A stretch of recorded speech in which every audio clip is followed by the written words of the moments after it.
Dans cette configuration de géométrie plane, nous avons des droites parallèles, des droites sécantes et on nous demande de calculer des longueurs.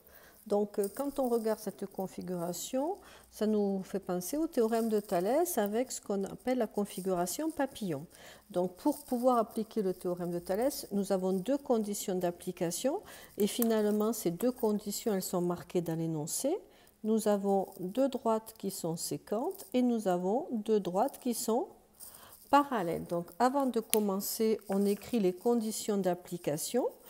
Donc on va marquer première condition, SP et DG sont séquentes en K. On peut aussi dire que K appartient à la droite SP et K appartient à la droite DG pour avoir l'alignement. C'est la même chose que séquente en K. Et on a aussi les parallèles PG parallèles à DS. Donc nous avons les deux conditions d'application. On peut dire qu'on va utiliser le théorème de Thalès. Donc d'après le théorème de Thalès, donc le théorème de Thalès nous donne des égalités de quotients. Premier quotient, deuxième quotient, troisième quotient. Avant de commencer, j'ai écrit toutes les données sur la figure. Donc, comment fonctionne le théorème de Thalès? On prend la première des deux droites séquentes et on commence par le point d'intersection K, et on va le mettre aussi, ce point, dans le deuxième quotient. Donc, on y va. On va écrire KS sur l'autre point qui appartient à la droite que j'ai tracé en orange, c'est P. KS sur KP, on aurait pu prendre l'inverse, c'est-à-dire KP sur KS.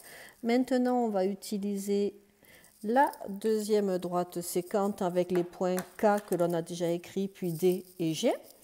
Donc S, si on regarde la parallèle, nous amène sur D, donc KD, et le point P, la parallèle, nous amène sur G. Et pour avoir le dernier rapport, il suffit simplement d'enlever la lettre K dans les deux précédents. Maintenant qu'on a le rapport sur les distances, on va remplacer par les nombres. Donc KS c'est 3, KP c'est 7,8 cm, KD c'est ce que nous cherchons, KG c'est 13, SD c'est 7 et GP c'est ce que nous cherchons. Donc je vais écrire à côté ici et on va commencer par le calcul de KD.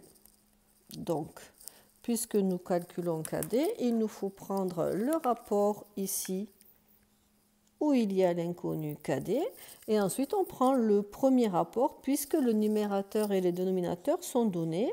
Ainsi, avec ces deux quotients, nous n'avons qu'une seule inconnue. Donc je vais écrire l'égalité de ces deux quotients.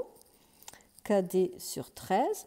Comme il y a égalité des quotients, il y a égalité des produits en croix, ce qui nous donne 7,8 fois KD égale 3 fois 13. 3 fois 13, ça fait 39. Et ici, dans le membre de gauche, nous avons KD qui est multiplié par 7,8. Pour avoir simplement KD, on va diviser par 7,8, comme ceci, cela va se simplifier. Et comme nous divisons par 7,8 dans le membre de gauche, il nous faut aussi diviser le membre de droite par 7,8. Ce qui nous donne, quand on fait 39 divisé par 7,8, on trouve 5. Donc, KD égale 5 cm. On aurait pu mettre les unités partout dans le calcul. Je trouve que ça fait un peu lourd, donc je préfère le mettre que dans la phrase de conclusion. Je continue avec le dernier calcul, c'est le calcul de GP. Donc maintenant, on va prendre le quotient où se situe GP. Et après, on a deux possibilités. Si je prends le deuxième quotient, KD, on l'a trouvé.